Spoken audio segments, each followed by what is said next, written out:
Welcome to the Cav Cast. This is going to be our holiday special. Thank you for those of you that are tuning in to hang out with Burton and I on this Merry Christmas Eve. We don't have any specific guests this evening, but we're just going to be hanging out, shooting the shit, talking holiday traditions, talking video games, and just kind of talking in general. If you guys do want to potentially join in on the conversation, you can shoot Burton a message over in on the Discord if you want to be a caller in, if you will. And we'll see if we can get some extra special guests in. But otherwise, we're looking forward to having just a nice, chill conversation this evening.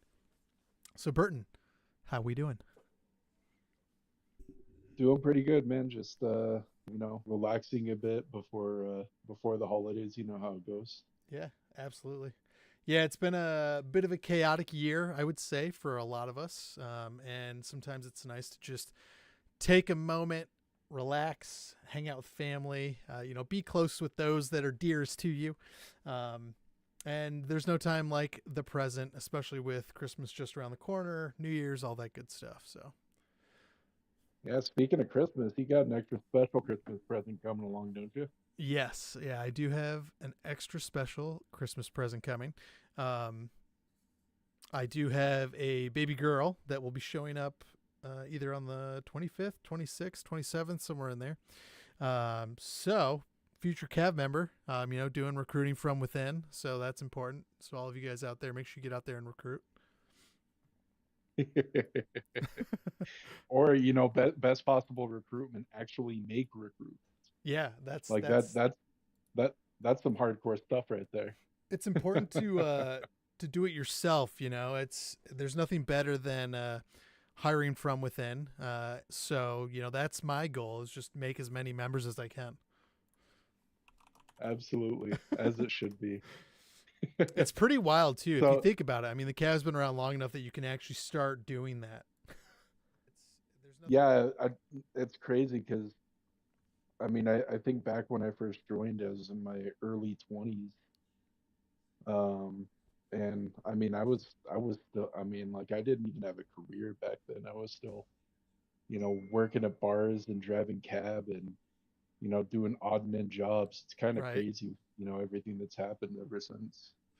Yeah, I mean, think even back to when I first joined, I was working as a tour guide up in Alaska. I was like, I was doing zip line tours and uh, backpacking tours and sea kayaking and all that kind of stuff. And now I'm like in our actual 9 to 5 like job, starting a family. So it's kind of wild to consider how far I've come, just in the last like 8 years. Well, there's how far you came like in real life, and then there's also how far you've come in the Cav, because you Yeah, that's coming in true. as a trooper and working your way up to, the most senior NCO position in the Cav. That's a pretty big accomplishment. Yeah, it's pretty wild too. I mean, just thinking back, I mean, I think when I first joined, they were still we still had starter sections where you would basically join and you were part of a boot camp training unit. And I think I was like Yeah. training unit 2 or something. But I want to say Caster was our DI, and back then like the DIs were in charge of the training units. So basically there was like, one DI for like, I don't know, 10, 15 people at a time.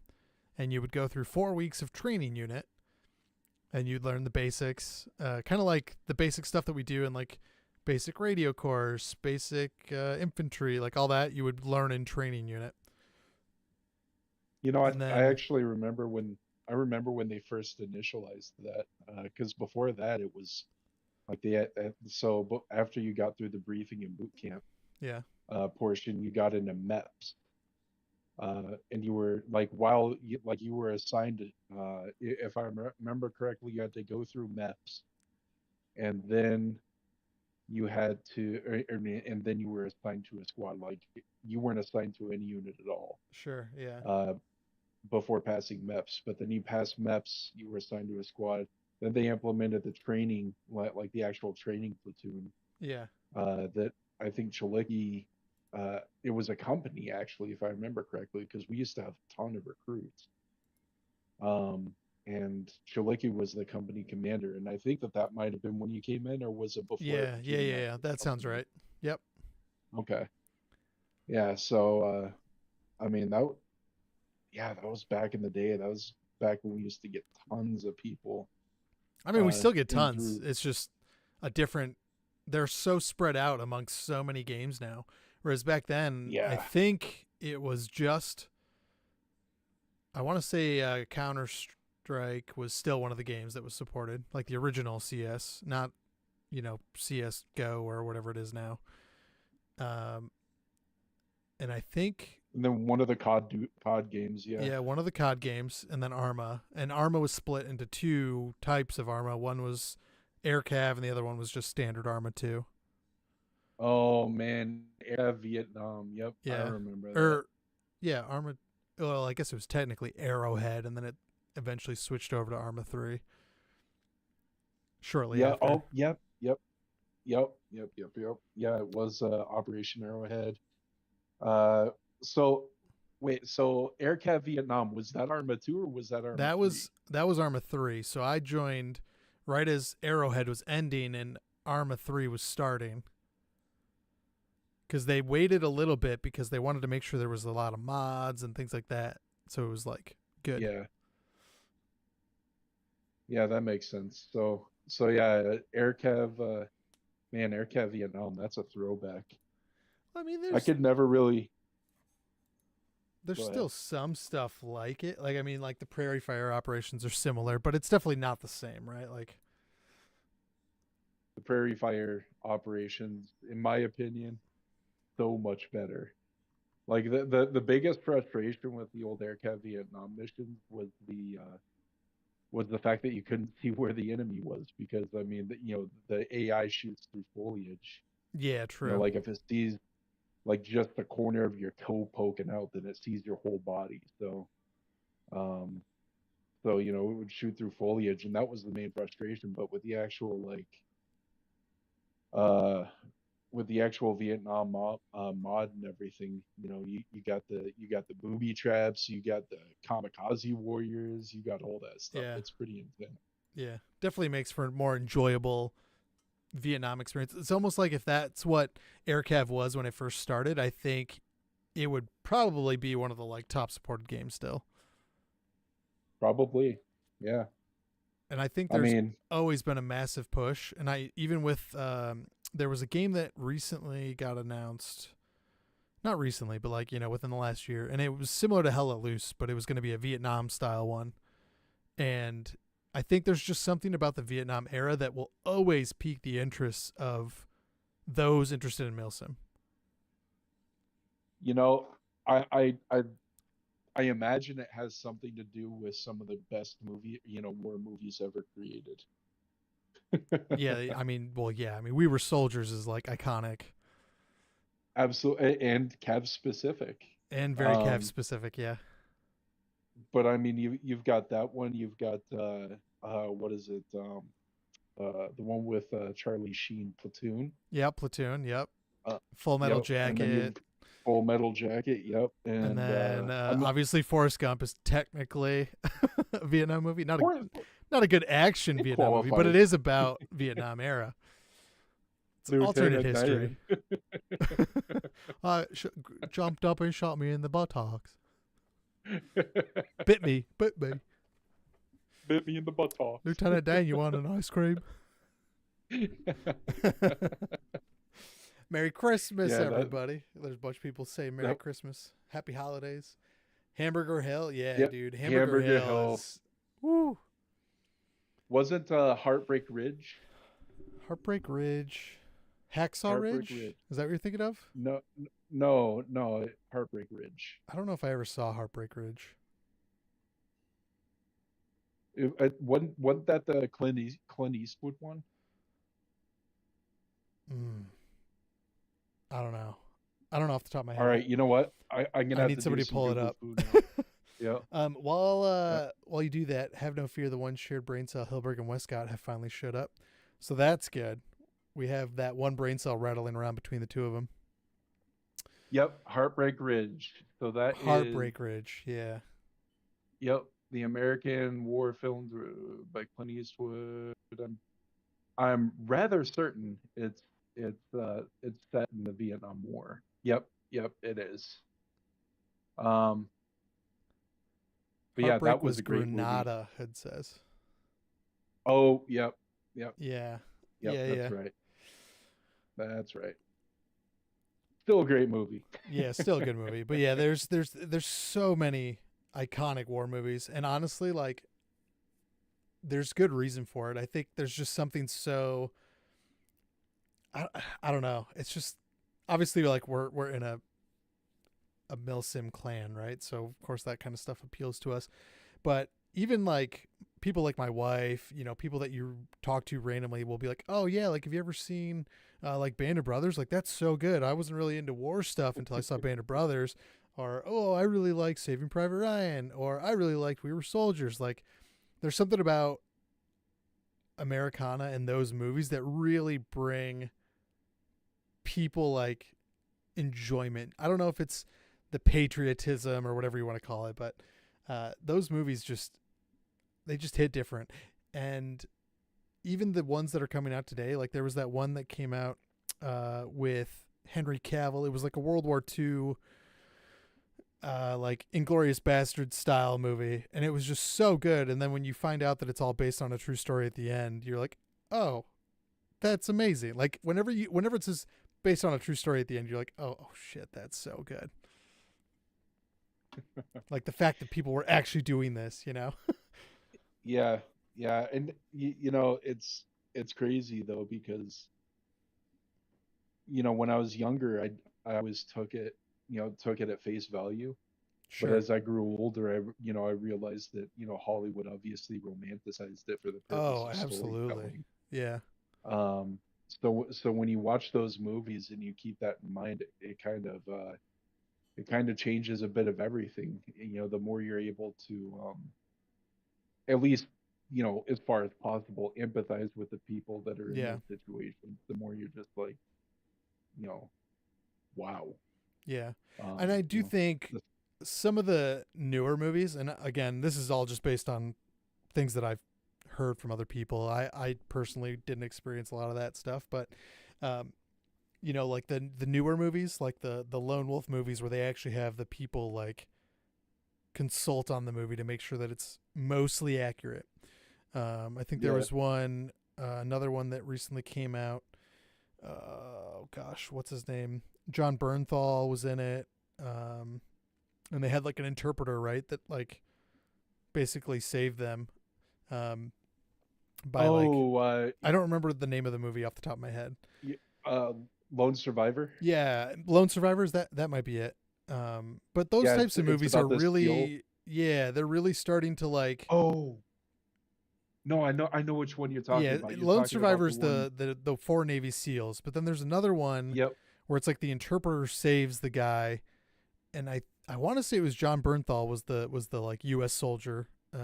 I just don't remember what the name of the movie, but either way, those movies I think kind of get rid of that fantasy of warfare and show the more real side of like really bad stuff happens to good people sometimes. The Covenant, yes, thank you, Hood. That is the one. Yeah, The Covenant. Um, Yeah, that was those a great movie. those movies just like they're so good. Oh, it was Jake Gyllenhaal, not John Bernthal. Ah, see, I have a terrible memory, but I remember the Well, movie no, Jake Gyllenhaal's the actor. Uh that was was in it. are Yeah. you talking about the actual consultant? Oh no, I don't know who the actual consultant was, but those types of movies Oh, where okay. they actually have the actual people that were part of it consult on the Yeah. movie to ensure that it's got some accuracy to it. Like those still kind of scratch that itch of warfare movies, but they're like, holy cow, that that is brutal, from both sides. Yeah. And it is brutal from both sides. You get like I've always, when it comes to warfare, I've always been a very, logic driven person. Like, the entire purpose is to, see who can make the other side lose the taste for work quickest. Yeah. So when you really boil down to it, it becomes a very, very, It's all attrition based very, now. yeah, yeah. It's pretty crazy. Hold up, we might have somebody that wants to join us. Our Oh, first never caller. mind. No, Hutchie. I don't know if you remember Hutch. He used to be in he Yeah, was in yeah, yeah. Yep. Hell Let Loose. Yeah, she says hello. Hello, Hutch. Thanks for dropping by and hanging out. Unfortunately, you can't join us because you are no longer Cav. Yeah, we're hiding in a calf So, channel. yep. So that means you should re-enlist. Yeah, That's what that means. that's the only solution that I can see. This is That's what I'm actually saying. I we mean, called it a holiday special, but it's really a recruitment special. we're enticing old members to Yeah. come back. That's what. uh, No, she actually ended up getting a PC and tried Arma 3, and now why she told me she's loving it. yeah. I mean, Um, any of our PC games like Hella Loose, Squad, Arma, like they will hook you to PC, and you won't be able to stop playing like milsim based PC games. Like yep. FPS is on PC, in my opinion, and I'm biased. I used to play a lot of Halo, so I'm not anti console, but aiming with a mouse and keyboard is so much easier. My accuracy went up 10,000% when I switched to mouse and keyboard. Oh yeah, and it's nice because um, you could actually rotate as fast as you can move your mouse. Instead Yeah, of just yeah. being restricted by the Sensitivity. analog stick. Yeah, Yeah, that does make a huge difference. and Hutch is correcting us. It's Reforger that she's playing. Oh well, Um, it's still Arma. it is still Arma. It's Reforger is the stopgap until we get to Arma 4.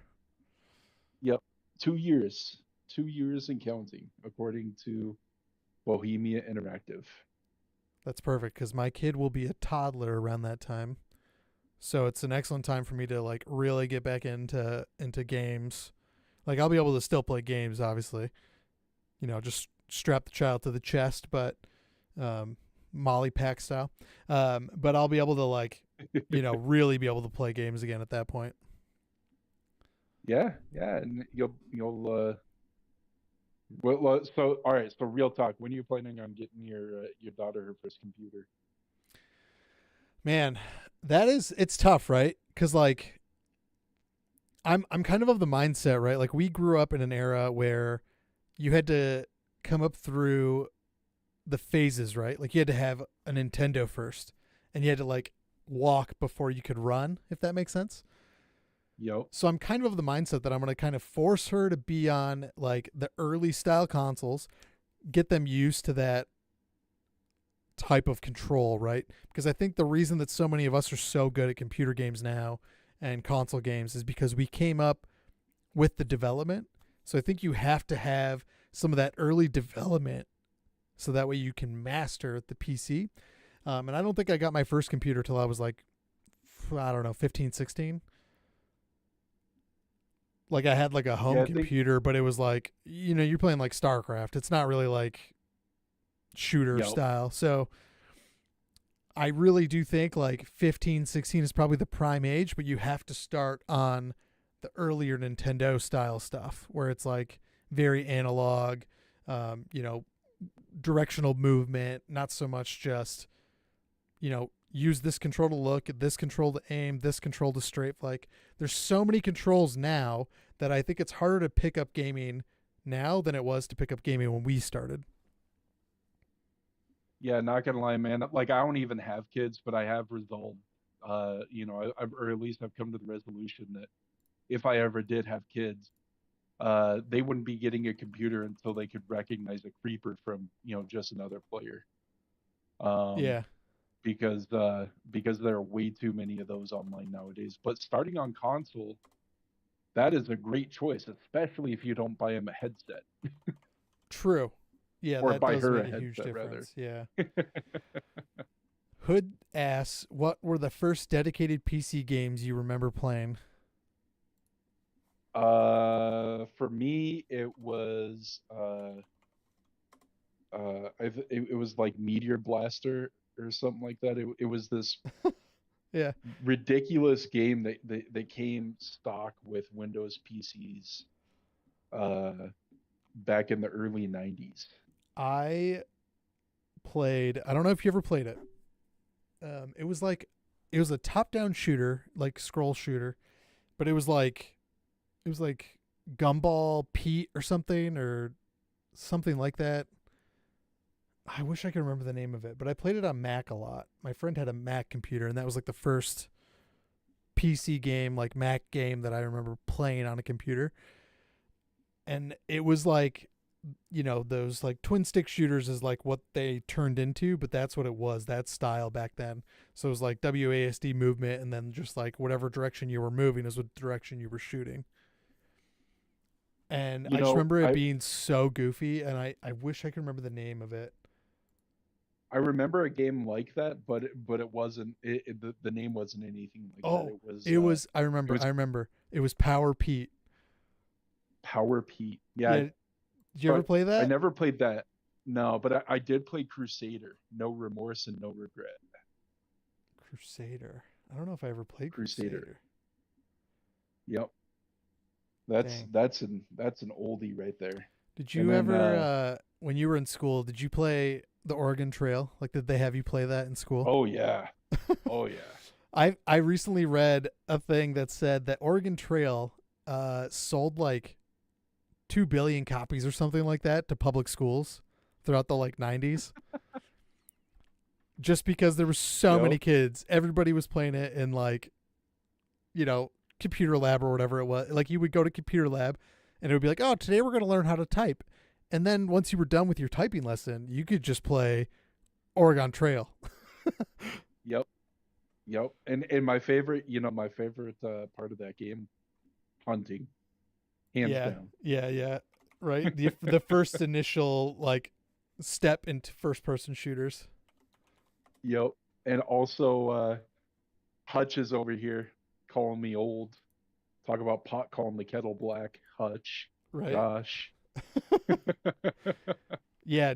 Hood said the chin on Power Pete. Yeah, Power Pete was like, it was funny because you were basically like a GI Joe, but like side scroller.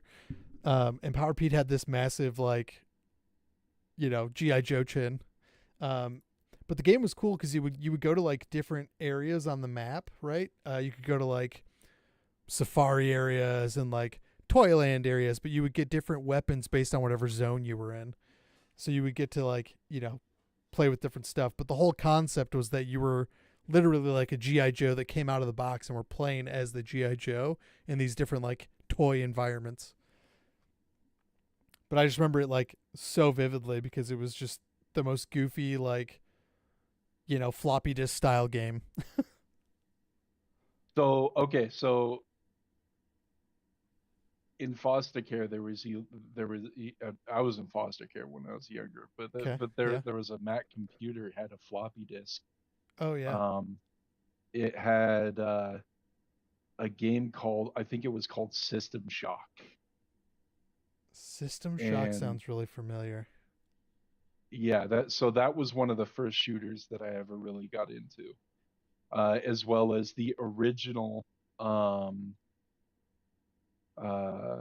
Die Hard for PC, Oh my gosh. which yeah, it was terrible. Man, the 90s for gaming was just a brutal landscape.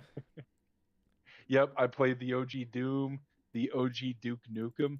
Yeah. Oh, Yeah. Lords of the Realm, absolutely. I played the heck out of that.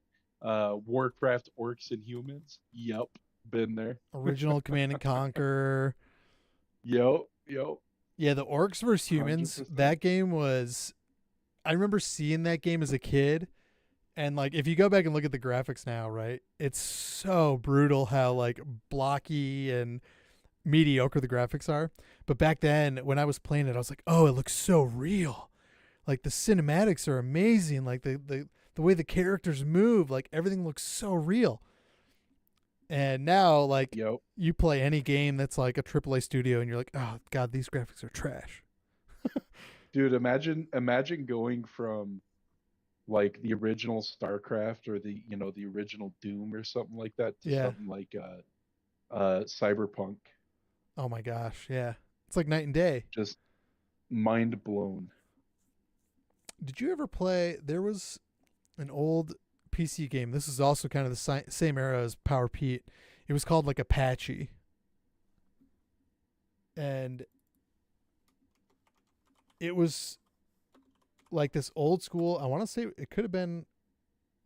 I think it was on CD. I don't think it was floppy disk, but basically it was like a first-person shooter, and you were in an Apache, and you had to fly around these like maps that were pretty much all green landscape because they couldn't really render land and trees and things like that.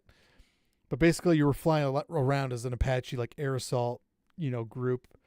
And I just remember that game. I played that game so much as a kid, so much. You know, now that you bring up Apache, that games or other games that I played were the Jane's Flight Simulator games. I don't know if you remember those. Yeah, yeah.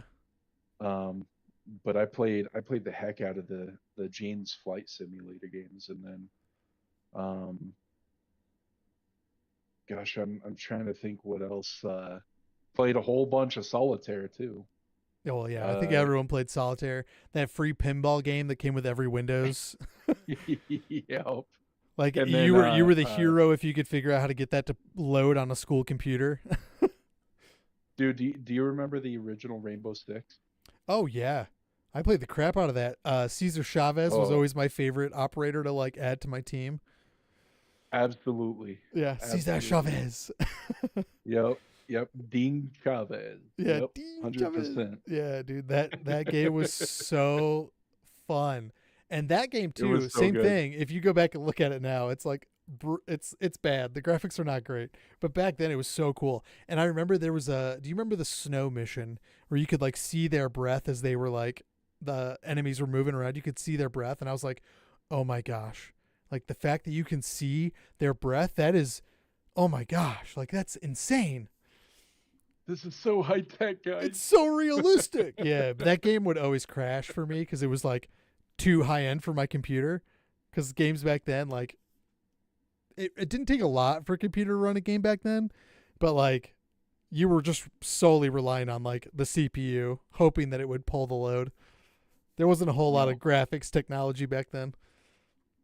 the only thing that I didn't like about the original Rainbow Six is it gave me just way hyper inflated expectations of the MP5.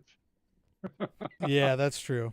Yeah, yeah. Rogue like Spear like was when I really was a good. when I was a kid and I first found out that MP5s were just handgun Yeah, basically calibers in a garbage. They're submachine for like gun. private Yeah, security. yeah. I was so disappointed. I was like, They're for private but security and King terrorists in Chavez. movies. Yo, Every terrorist in every movie. Oh, and they're always like Eastern European, and they somehow have NATO MP5s. Like, okay, so get this. When I was a kid, Walmart used to have these little stations where you could play the N60 or oh play yeah, yeah, where you had to like like hot stare up releases on at the the ceiling N64. to like Yep. see the screen. Yeah. Yep. So I would stand there for like hours playing 007 GoldenEye Oh yeah, back when it first released. yeah, Because my mom wouldn't get me an N64. So yeah. You could um only do it at so yeah, Walmart or Target or whatever. yo, Man, I remember. I think I was. It was kind of around the same time when I was getting into computer gaming. Yeah, like 15, 16.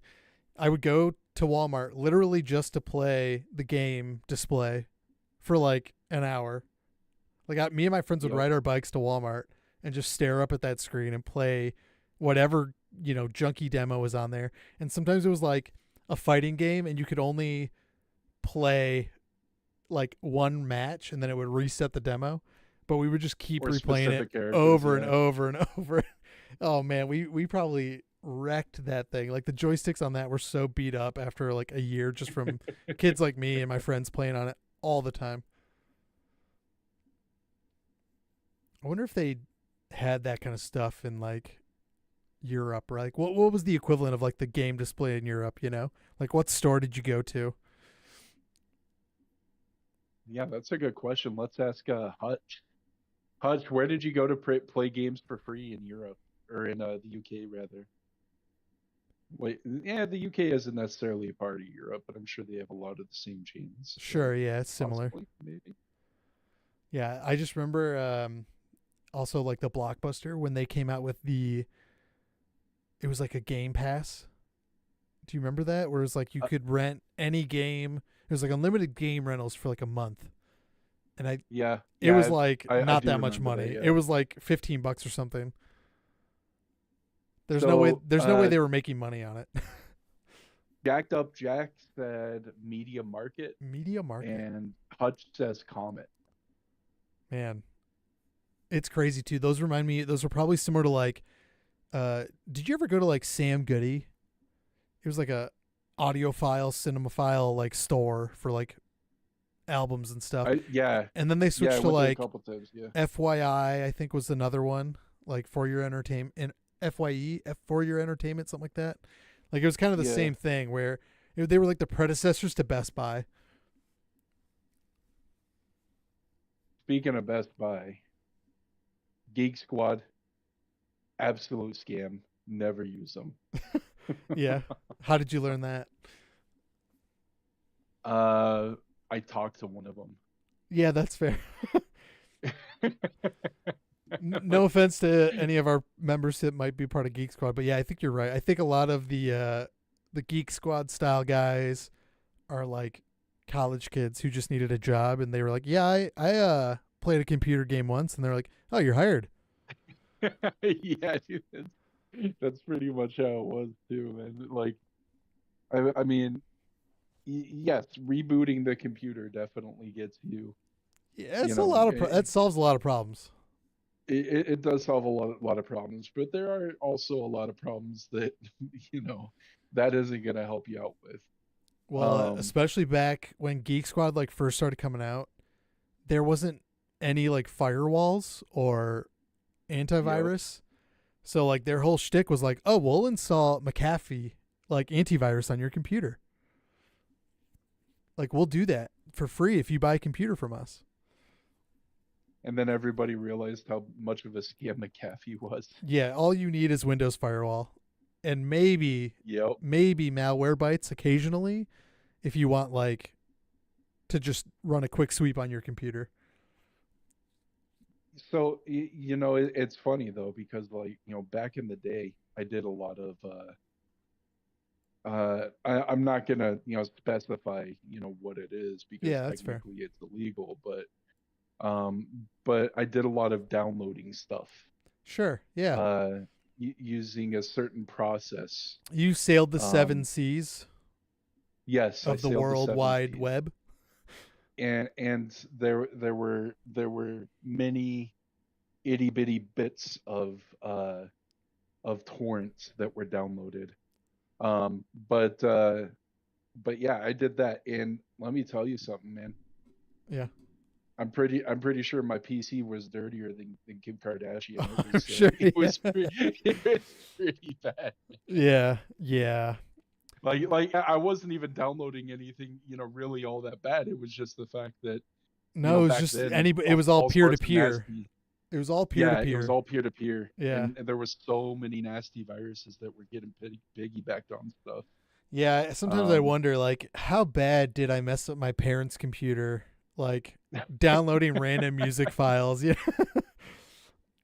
Yeah. Back in the day when LimeWire and Napster were still a thing. And yeah. Oh, they're quoting. You remember that piracy is theft thing that was at the beginning of every movie, every DVD? Yep. They're quoting. Yep. Yeah, you wouldn't download a house, would you? Piracy is not a victimless crime. Yeah. You could be punished for up to 10 years in prison.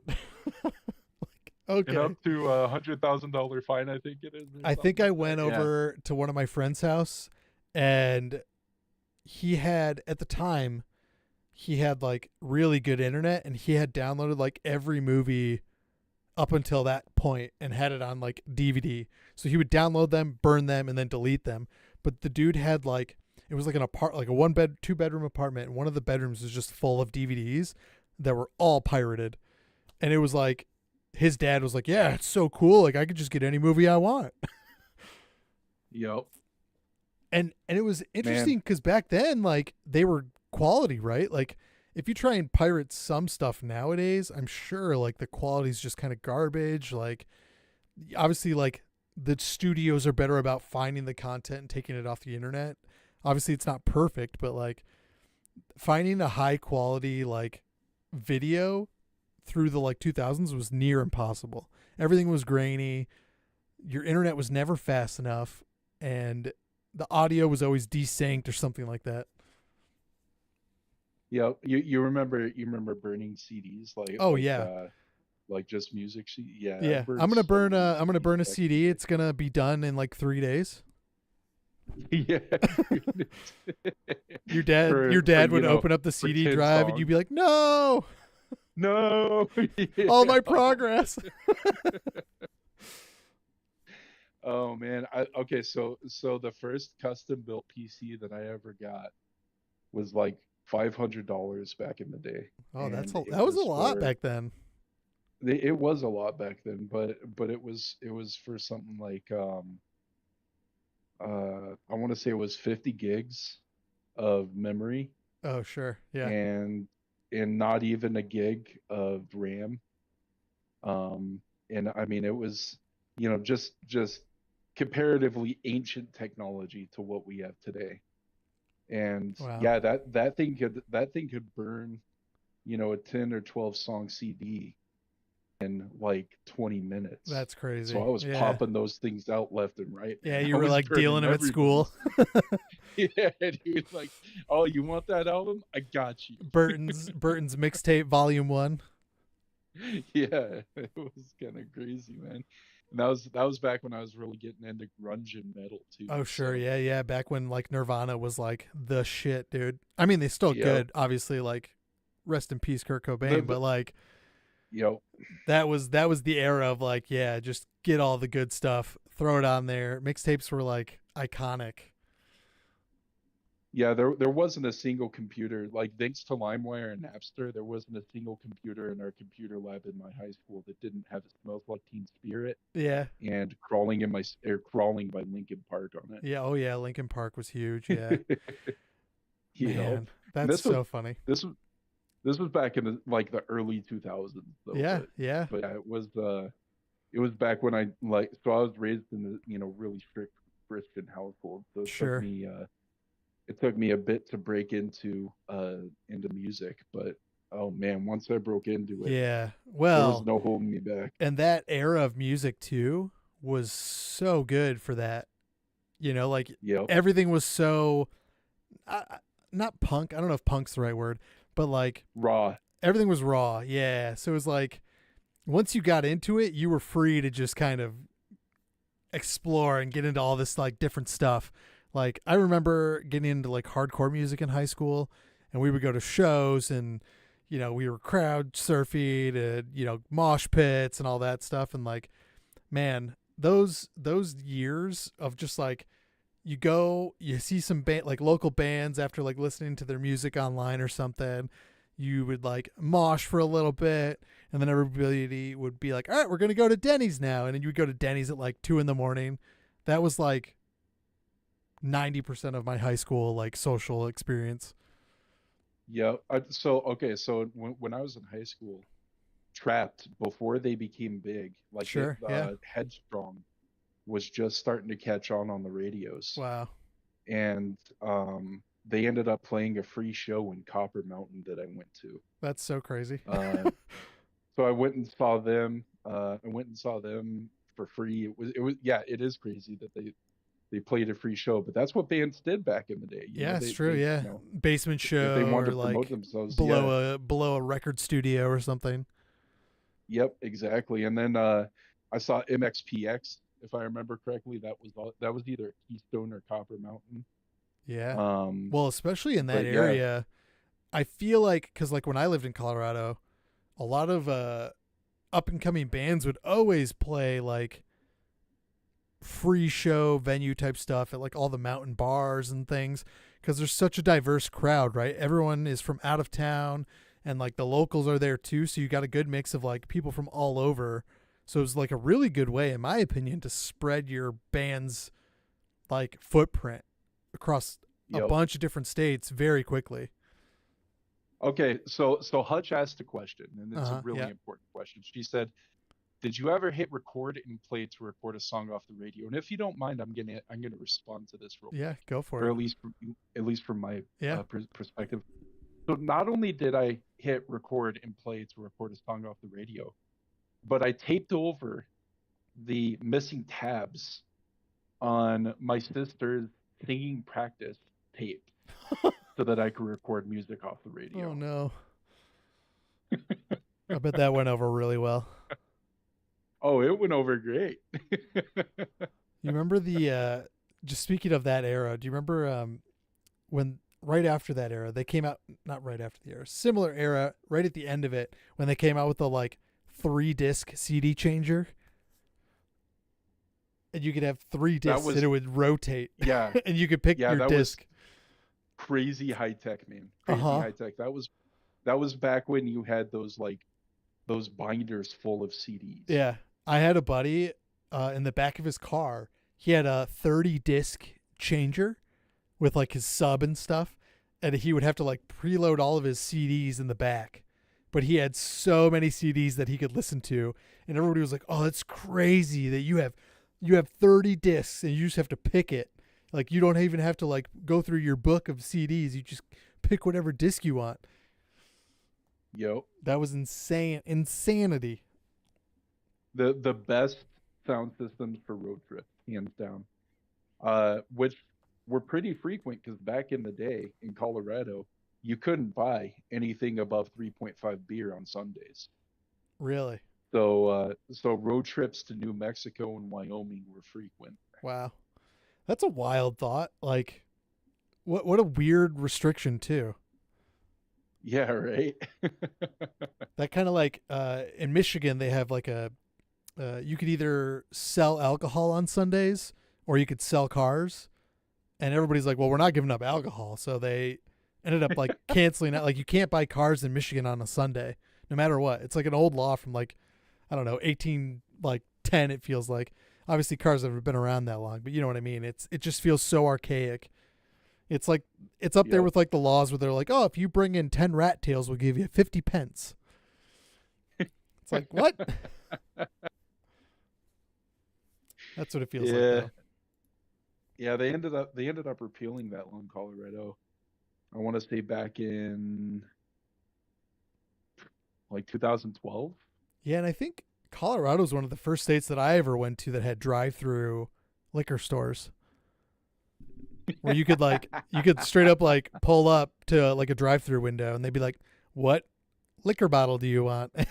It was the most wild thing, because in my mind I'm like, why would you sell that seems like but then I thought about it, and if you think to the point of like, you know, at a bar, right, you could tell if someone's intoxicated. You know, you can be like, "Oh, I'm not going to sell to this person. They just like, you know, were driving their car all wonky. I watched them drive up, so I could just deny them service at the drive-through window."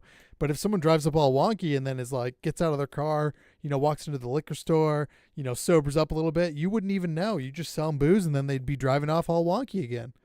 But at least with the drive-through, like you can catch them up front. Yeah. Jacked up Jack. What will you be drinking while driving through? Yeah, it's true though. Like that's what it felt like. It was just the most bizarre thing I'd ever seen coming from Michigan to Colorado. Just absolutely bizarre.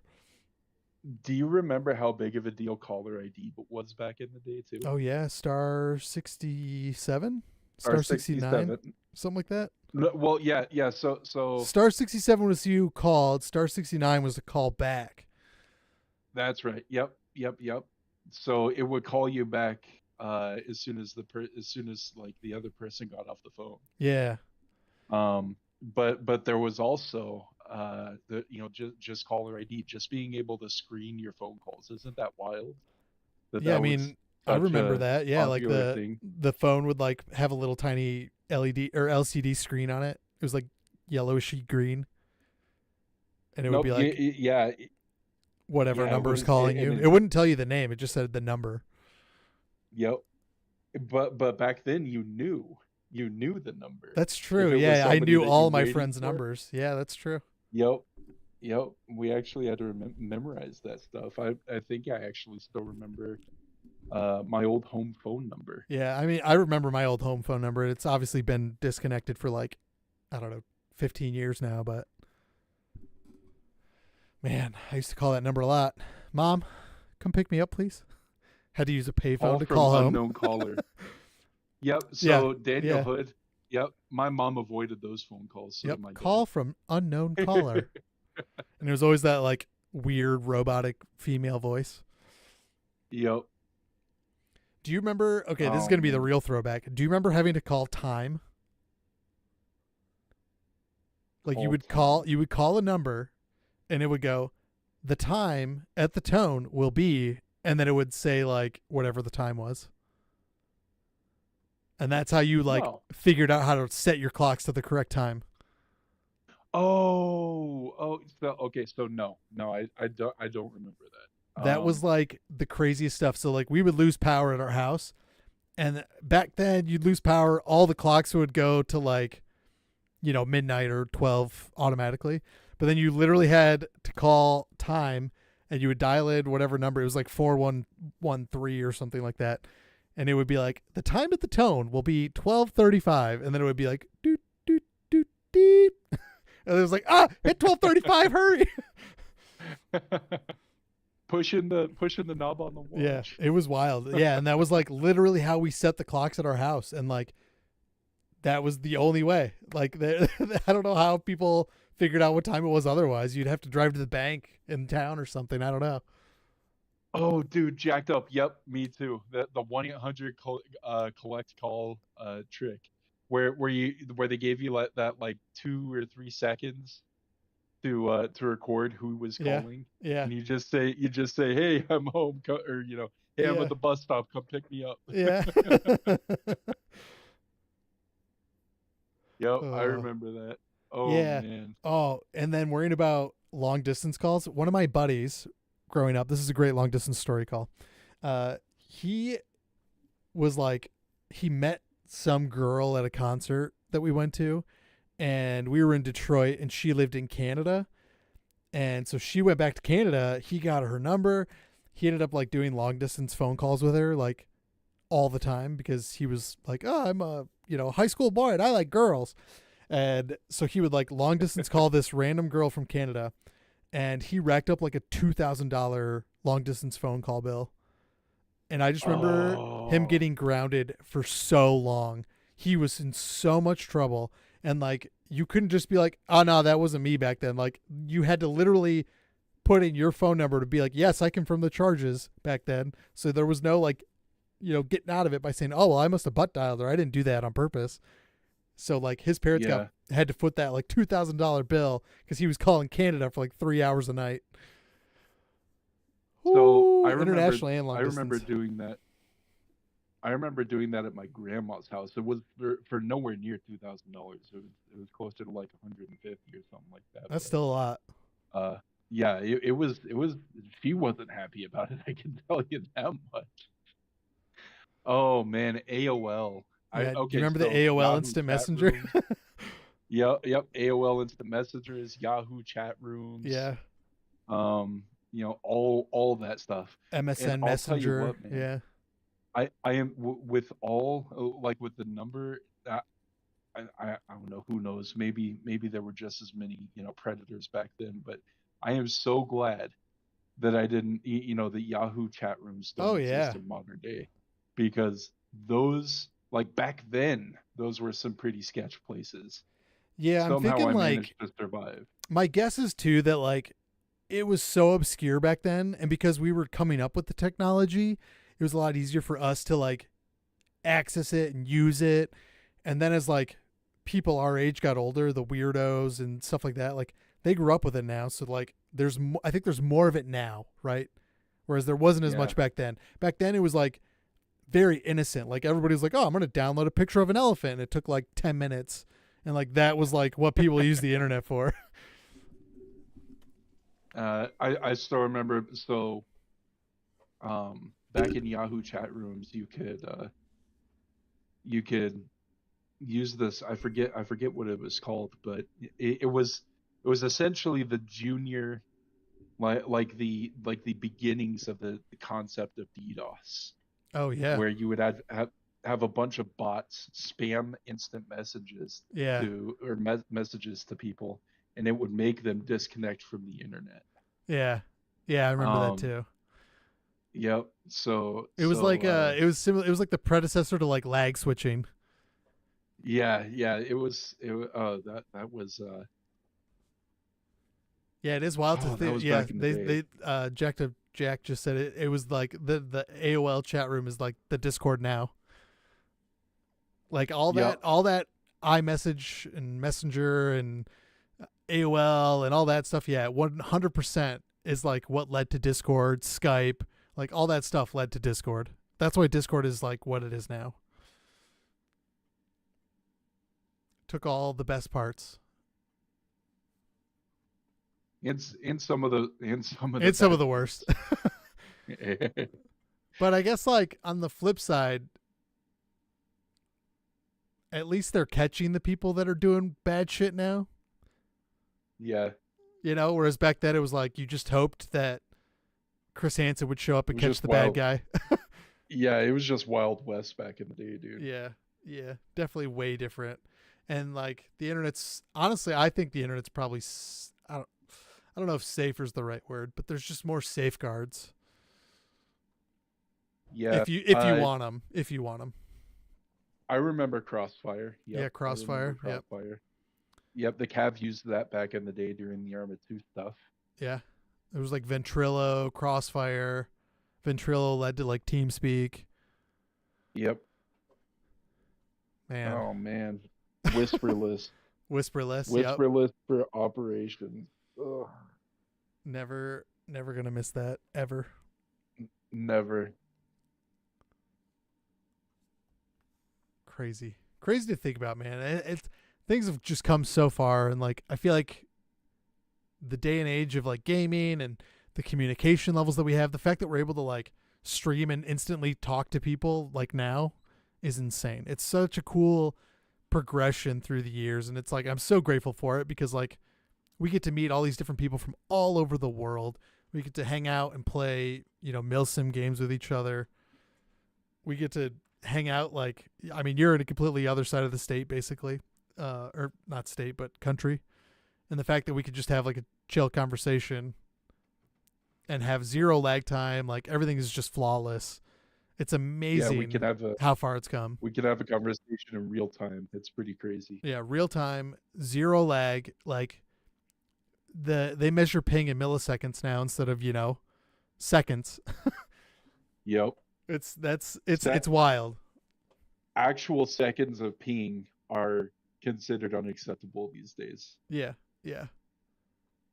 It's pretty crazy. And you know, going from like completely like copper coaxial cable Yeah. to fiber optic, Yeah. just absolutely crazy. Yeah, it's still sad that like, you know, Comcast, Xfinity, or whoever, they're still using copper coax and calling it gig internet. It's such a scam. So there are some providers that use hybrid coax fiber. So they use like fiber optics to the actual like what do they call it, micro node, Yeah, like and then the do transfer coax switch off of basically. that. Yeah. Yeah, but and that, you know, that is capable of some pretty high speed and is capable of gig, but Yeah. It's but definitely you're not going to not be as good as getting fiber. nowhere near. And you're probably going to be getting some latency off of that as well. On the flip side, fiber is a lot more fragile than copper. Yeah. I was shocked. So when I got my fiber put in, I was blown away by like how tiny the wire is, right? That runs into my house that carries all the internet for all of my smart devices and gaming and everything. Like it's so tiny compared to what I had when I had like that big old, cable. It's Yep. I would say it's probably like 1/80th the size. Well, the crazy part is if you completely strip down that cable. Oh yeah, it's even smaller. I mean, It's literally like yeah, a hair.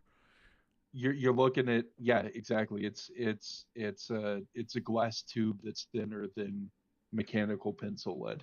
Yeah, it's It's insane. crazy.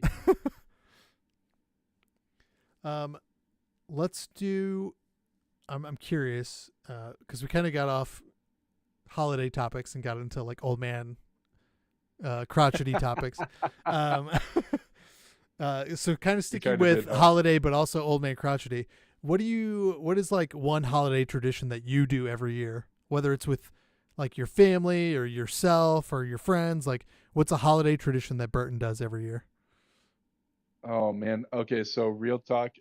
So this is gonna be my first year celebrating Christmas in some time.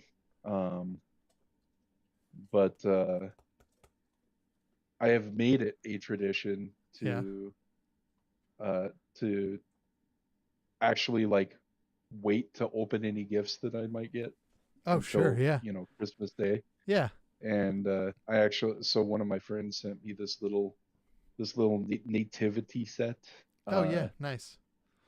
with some LED lights and stuff like that. So I have made a resolution to set that up every year, and maybe Nice. even next year I might even spring for a Christmas tree. Whoa.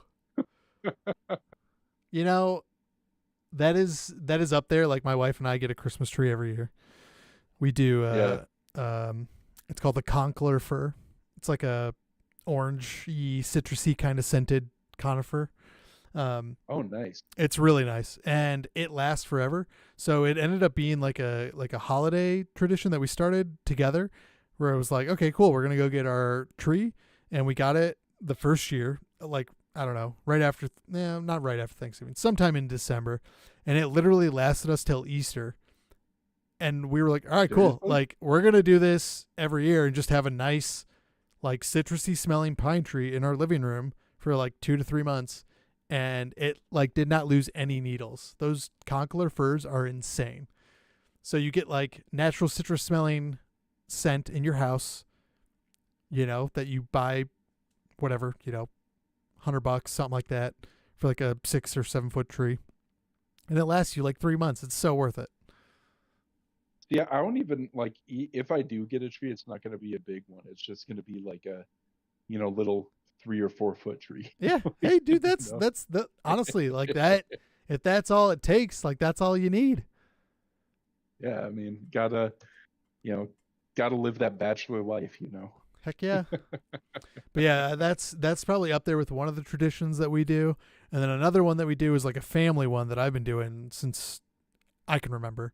But I'm from like a Norwegian family origin, and there's like Do you do the this. Yule log? No, well, my dad used to make a Yule log every year, but he stopped doing that once we got older because it's just so much work. But we have like Yeah. it's like a rice pudding.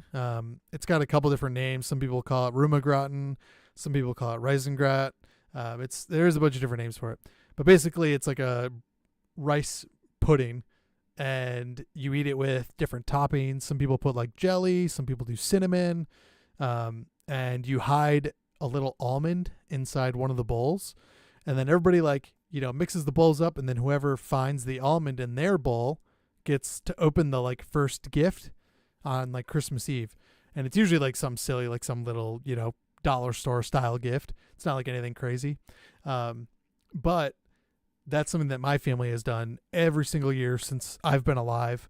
And I still do it. I still make my own like little batch of it because I don't obviously go to like a massive family gathering anymore because it's just a lot harder when you start growing your own family. So Yep. I still make like a small batch for my wife and I, And it's always fun because when we all, like, I have 3 brothers, so whenever we brought in our wives to the family, it was always a test to see if they could like join the family, if they could handle eating this like rice pudding, because it's not super appealing to look at. And the taste is definitely acquired if you're not familiar with rice puddings.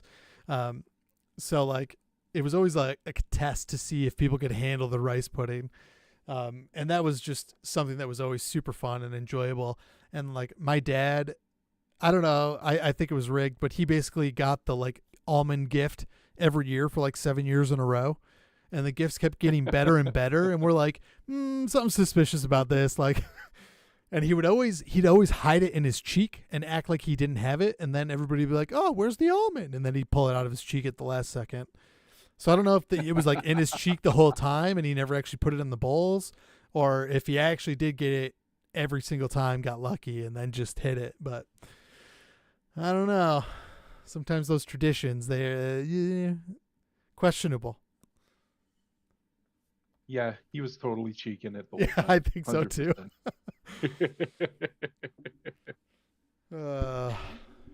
Good times. Yeah, so back in the day, one of the traditions back when I did celebrate Christmas regularly is, we'd sit down as a family and open, like, we'd each open up one Christmas present on Christmas Eve. Nice. Yeah. That's classic, I think. And then my stepbrothers and my brothers and I would, all stay up super late on Christmas Eve night watching movies or playing video games. But the most memorable night was we stayed up super late watching Lord of the Rings. Oh yeah, nice. And then we all got carbon monoxide poisoning. Oh God, not nice. There was a water heater, like just the leaking. gas line to the water heater was leaking into the house. Gosh. So yeah, that wasn't fun. But I bet Lord of the Rings was a wild time though. Yeah. You guys were all going in and out of consciousness. Like, this movie's wild, man. Yeah, man. I'll tell you, the one of the cool things they did here in Sioux Falls a couple years ago, and I think they did it across the country, is on like around Christmas time they ran a marathon of all the Lord of the Rings movies. Oh yeah, were they like the director's cut ones too? Yeah, the extended director's cuts. Yeah. So I mean, you were literally in the theater all day long. Yeah, it's like 15 hours or something like that, I think. Yeah, it's long. It was Sauron's insane. miasma. Smog's breathing poison. That's great. Yeah, definitely Sauron's miasma. Yeah, that. Yeah. But yeah, so my first winter in Sioux Falls, that's what I did with my exes. We because we were both huge Lord of the Rings fans. So how can you not be? Right? Such a great book and movie series. Yeah. Well, at least until Amazon got their hands on it. True. Yeah. My wife and I like go back and watch the director's cut movies every year. Usually we do like one usually a weekend, because it could take all weekend especially if you're breaking it up. Yeah. But it's so enjoyable, like every year, and it's always so fun, and like we always laugh so hard at like the little like silly nuances of Frodo and Sam, and like how weird some of the like scenes are, but like still so funny and entertaining. Like, I don't know, that it's one of those, it's not a holiday tradition, but we tend to do it every year in the fall, winter, and then right around that same time we usually watch like Harry Potter all the way through. And yeah, it's just, there's something about this time of year where like, just maybe it's the cold weather where you just kind of sit down with your close ones and you just kind of like binge some good movies. What's the craziest holiday? Like, oh, you know what? All right, let's get controversial. Are you ready to get controversial? Yeah, let's do it. All right. We'll end with this so that way we can really leave people feeling good. So there's two controversial things Okay. or questions, I guess. First, first controversial question: do you like eggnog? Yes. But I had this conversation with my wife last night. They really should have called it something else. Eggnog as a name is not appealing. But like, Okay, if you think about what's in it, it's good. It's good stuff. You would enjoy it on its own, or if it was like, in its own. Like, there's so many alcoholic beverages that involve all the ingredients. I think it's just the fact that it's called eggnog. People are like, oh, you know what? That is very true. But I mean, people seem to move pretty easily past that once you add the rum. yeah, yeah, a little rum or vodka or whatever. Yeah, sure.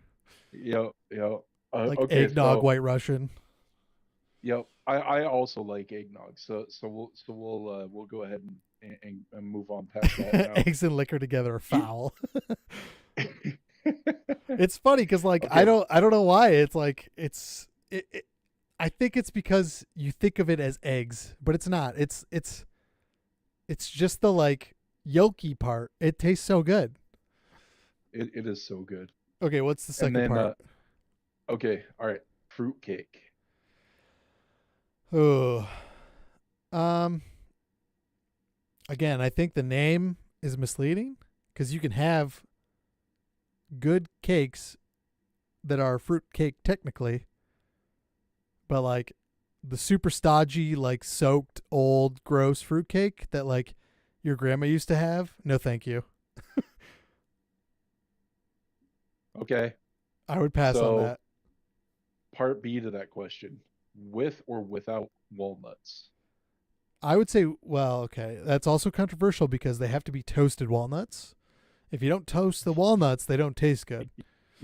Um, but yeah, I Too would bit, say right? I would say definitely toasted walnuts would make it significantly better.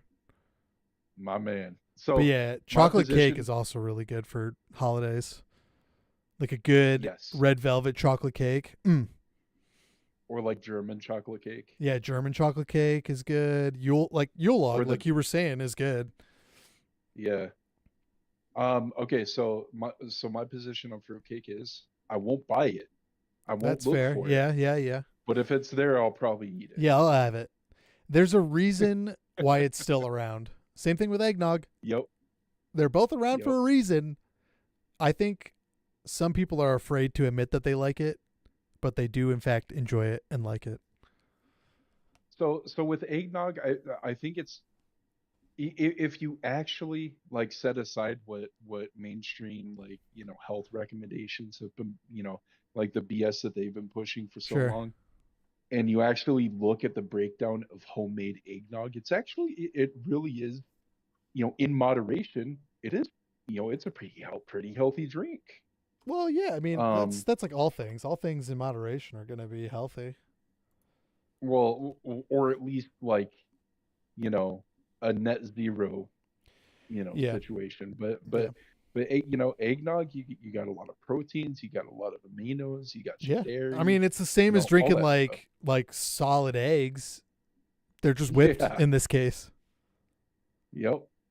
They're just frothy whipped eggs and, you know, milk and cream, which I wonder if again, I'm not like I'm obviously an old man now cuz I don't eat as much dairy and like things like that cuz I'm like, it just doesn't make, it just doesn't digest like it used to. So I wonder if there's like a good eggnog alternative that's like oat milk based. Okay, question. I not you know what, we'll save that for another time. We're trying to get out of here. Yeah. Um So the difference so between a reasonable amount of sugar versus a ton of sugar. so I just want to thank you for doing this holiday special with me. Yeah, I man. know, Absolutely. it was kind of thrown together last minute. We didn't really have a plan, but I think it went all right. And I then think it was we fun. had some we had some Nostalgia. awesome participants. Yeah, yeah, yeah. We had some awesome participants that were able to send it back in the day a couple times. So Yep. we Yep. appreciate that as well. But I'll let you go ahead and take it away for the close. Well, I know it feels short, but it has been about an hour. So we do appreciate everybody tuning in. And the only reason that I'm cutting it short is I do have a pregnant wife that I have to go take care of and make sure that she's okay. Because we are on the finish line for pregnancy. So it every day is, a touch and go, not touch and go, but we're just inches from that finish line. So that's the only reason Every day is I'm like keeping it trying short. to board a Chinook and Arma. Yeah, exactly. That's a good analogy. Yeah, so I really do appreciate you coming out as well, and I do appreciate all the engagement with our peoples, Hutch, Hood, Jacked Up Jack, Westcott, everybody, Mako, joining in, chatting, hanging out. I'm super excited for next year. I think it's going to be one of the best years in the Cav. I'm super excited that we finally clarified that eggnog is the best holiday drink. The only thing I don't think we touched on is if Die Hard is in fact a Christmas movie, but we all know it is. It is. It and is. So is Rambo. And so is Rambo. And there's like a new movie apparently on Netflix that I think everybody should go watch. I think it's called Carry On. It's like it's the new age Die Hard. It's got Taron Egerton in it. It's super good. So go check it out. It's definitely not Die Hard, but it's still a Christmas movie. It's still pretty entertaining. But anyways, appreciate you guys coming out. Hope you have a good rest of your holidays. I'm super stoked to get back to gaming with everybody come January 4th when furlough ends. But yeah, until next time, this is the Cav Cast. We were your hosts, Nexhex and Burton. And yeah, hope to see you guys in the new year. See y'all later.